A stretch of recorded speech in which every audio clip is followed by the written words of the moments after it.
Welcome to 9V news. నా పేరు సుమలత. కార్తీక మాసం 2వ సోమవారం అవడంతో భక్తులందరూ హరహర మహాదేవ శంభో శంకర నాదాలతో శివనామ స్మరణతో శివాలయాలు మార్మోగుతున్నాయి. భక్తులందరూ కృష్ణానదిలో పుణ్యస్నానాలు ఆచరించి శివునికి పాలాభిషేకాలు, రుద్రాక్ష అభిషేకాలతో శివుడిని అభిషేకిస్తున్నారు.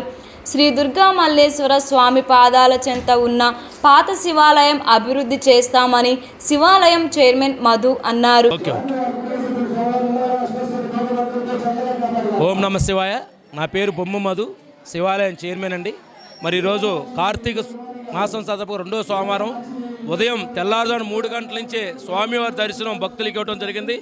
వచ్చే భక్తులకి ఎటువంటి ఇబ్బందులు క్యూ లైన్ కానివ్వండి, శానిటరీస్ కానివ్వండి, అట్లాగే భక్తులకు క్యూ లైన్ భక్తులకి పాలు కానివ్వండి, మేము మా పాలక మండలి ఈఓ గారు కూడా గత 2 రోజుల నుంచి కూడా ఎటువంటి ఇబ్బంది లేకుండా భక్తులకి ఆ స్వామివారి దర్శనం చేయడానికి ఎటువంటి అన్ని ఏర్పాట్లు కూడా చాలా చక్కగా చేయడం జరిగింది.